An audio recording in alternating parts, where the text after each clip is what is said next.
Hi, welcome back to my channel. This is your girl Tracy, and as you can see, I am back with another video.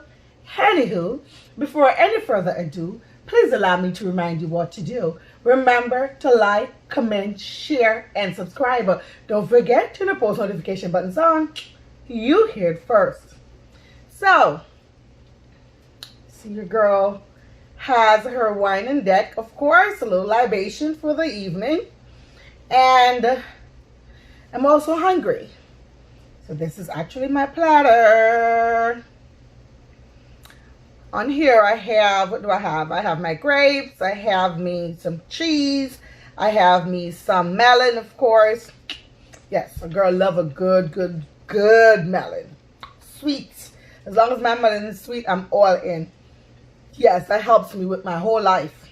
So, yes.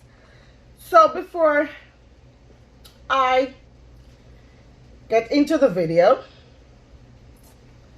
I want to talk about a little bit myself.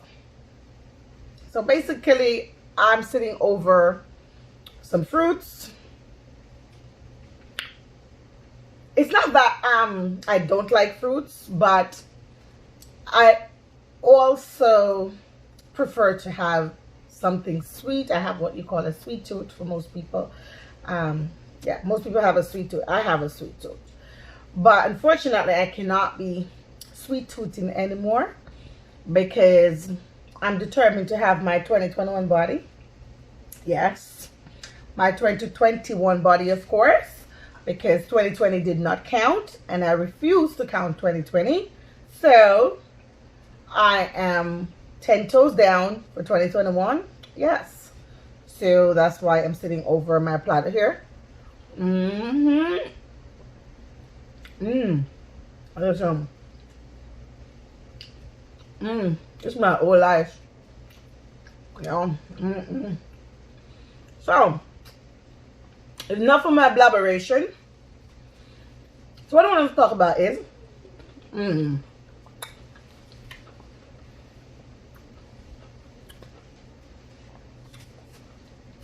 tips on how to survive after a breakup. So good, it's flying out of my mouth. Anyways, 10 tips on how to survive a breakup. And a lot of us don't understand that, okay, you're going through a breakup and it's normal.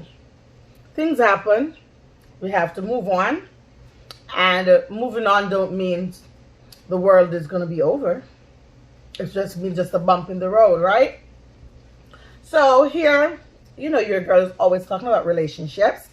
So I'm back again with another jump off. Anyways, yes. So again, let me say exactly what I want to talk about. 10 tips on how to survive a breakup.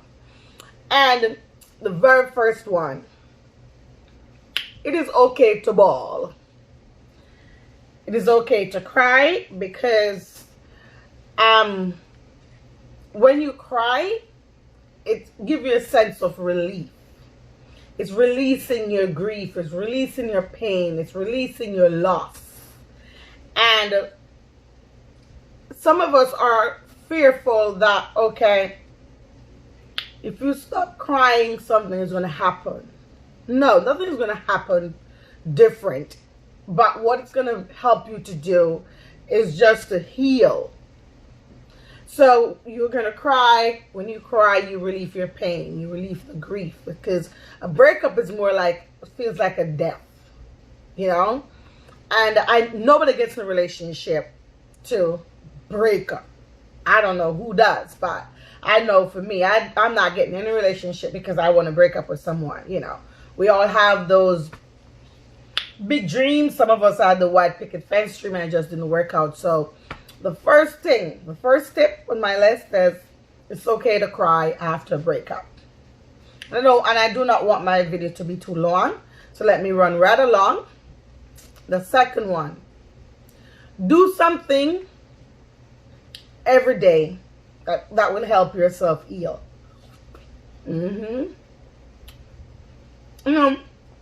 So basically, you're going to do something that is going to take your mind off the what ifs. What if I've done this differently?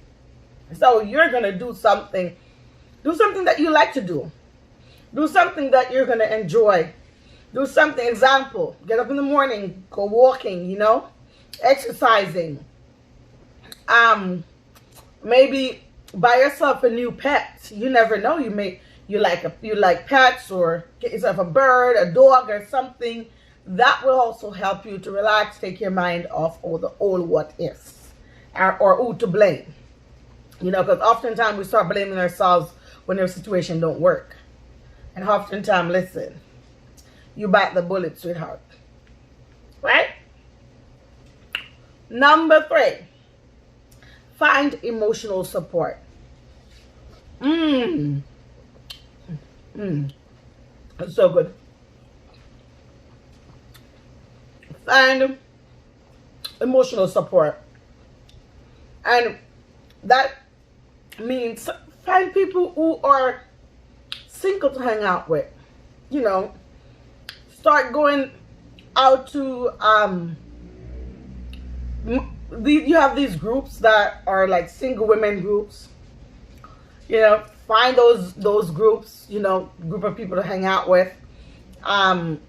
Start mingling with people who are like-minded, or who are, I wouldn't say like-minded, because if everybody's gonna be just sitting there bawling and talking about how sad they are, it's not gonna, you're just always gonna be in constant pain. But I mean, find people who are just ready to jump in and have fun. Just start having fun. Just going to the movies, doing things that is out of your league. Oftentimes, some of us, we would never jump out of a plane.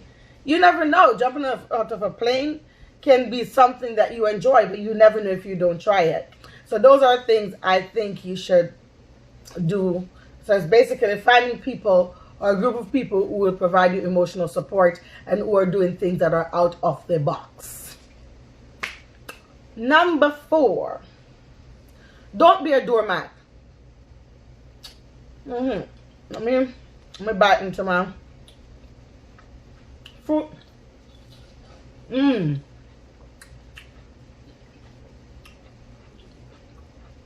I said it, don't be a doormat. I'm sure it's over while I eat too, guys.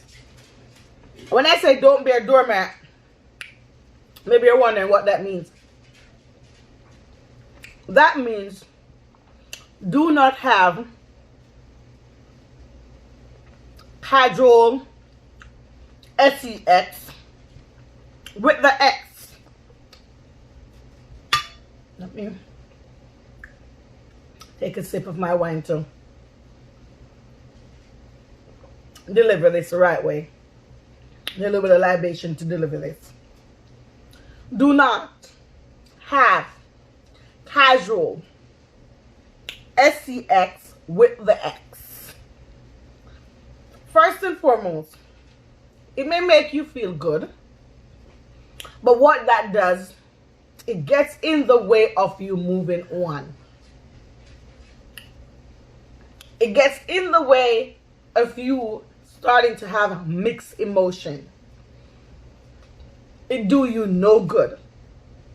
Especially when you oftentimes are so emotionally wrapped up in this casual sex you're having. However, the X is just basically running through you because he or she can. Not because she wants, or he or she wants to be with you. You are just the next snap of the finger. You're available, so they're just going to come right through and dip and dap and dabble and just get the hell up out of there. Now you're going to be left alone once more, trying to pick up the pieces, broken and emotionally torn. So I am absolutely against you having casual sex with the X. Don't do it. you're going to be the doormat. You're going to be crying and bawling even more. Okay. Keep yourself busy. So that means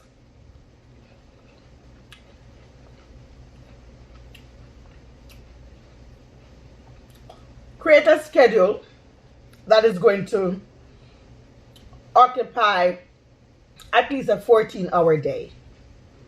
That's what I recommend.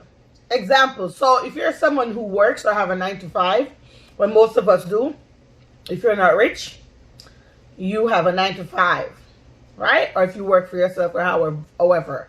But my recommendation is keeping yourself busy, basically having a full calendar for your day. And I would recommend that old 12-hour day where you make sure you have breakfast schedule, you have your workout schedule, you have your work schedule, you have someone to go out with in the evening for dinner. And now this person should not be a fling or anything. They're supposed to be an associate or just a casual friend that you know for the evening dinner. After the dinner, you will get back home, indulge yourself in reading a book. So that covers at least a 14-hour span of the day. And then by the time the end of the 14 hours, it's time to get yourself a glass of wine and maybe some fruits. And you wind down, relax, drink some, after your glass of wine, your chamomile tea, and you're off to ZZ land. So if you formulate your day like that, by keeping yourself busy, that helps you to survive a breakup. Number 6, don't try to mask or don't try to hide your pain or suffocate your pain by getting into a rebound situation. That do not help. Getting yourself the next best thing or the next best situation is not going to work.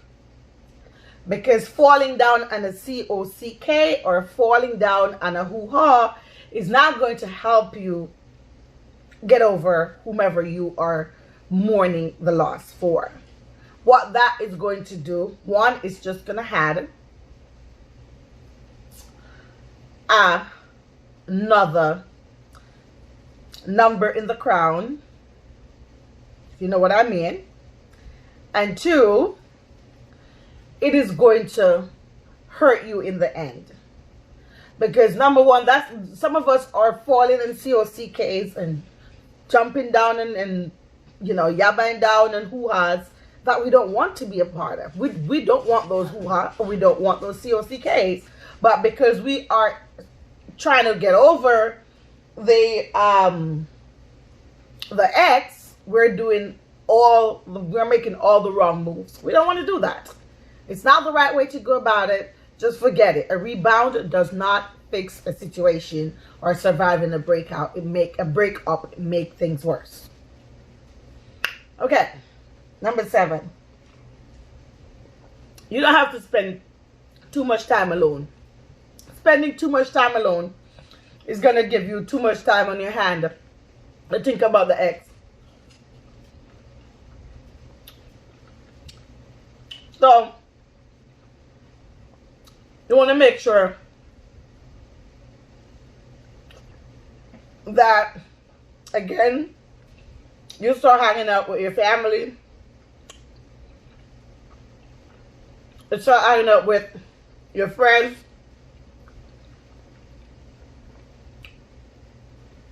You start getting yourself in extracurricular activities. And that is more similar to what I talked about at the top, is doing something every day to help you heal. But some of the things you can start to do while you want to prevent yourself from spending too much time alone is you want to maybe volunteer in your community. Example, your boys and girls club in your community where you're from, or your 4-H club in your community where you're from, in your local schools. You know, getting there, do something productive, and that will help you feel there's a sense of reward and a sense of being enough. Because oftentimes after a breakup, you start to question, you know, was I good enough? Is it, you know, am I okay? So when you start doing things that's gonna help you feel like you're rewarded, that is gonna help you survive your breakup.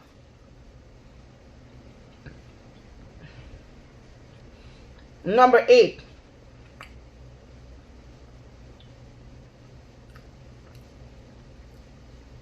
Trust your feeling.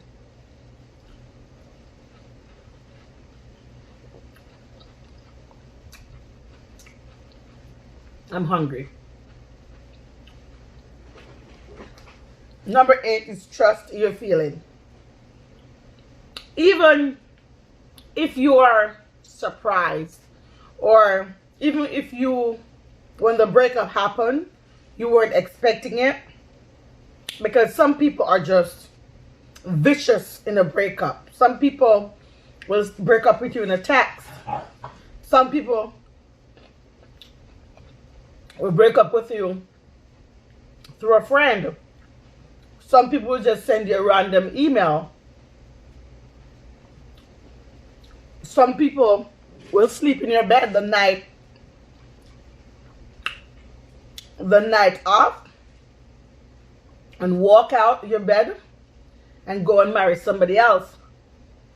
However way you experience your breakup, don't be surprised. Because let me tell you something. When a breakup is coming, we all knew it. And we all know when a breakup is coming. And you may think, oh, I didn't know that this is going to happen. Yes, you know. There are always signs when a breakup is coming, darling. And those of you, and I believe a lot of people will agree with me. And in the comments below, comment and tell me if you, anybody who have been broken up with, or who have broken up with someone, tell me, comment in the comment section, blow it up, and let me know if you did not know that you were going to break up with this person, or if there wasn't some signs that this person was going to break up with you, or this was not going anywhere, but you were still there irregardless. What were the red flags? Comment below. Right? You have to trust that inner voice that is talking to you. Trust that voice, because there's always this voice on the shoulder that is telling you, I knew this was coming. So why am I feeling this way? Why am I so hurt? Why am I so disappointed? What is happening? But then if you listen to that voice that you already heard from the jump, from the first red flag, from that first, this is not right, or let me think about this, then you will realize, wow, this situation was just not for me. Right?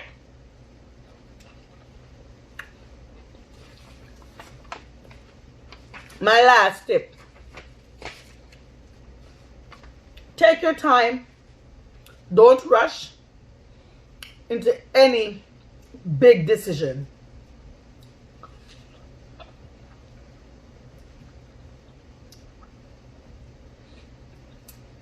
Don't make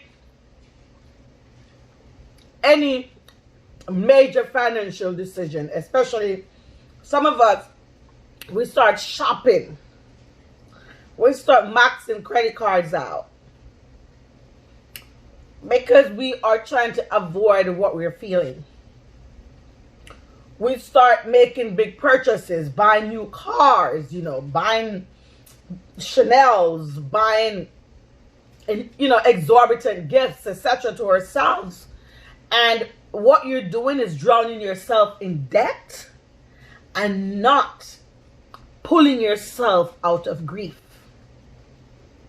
So we have to be very careful how we handle surviving the breakup.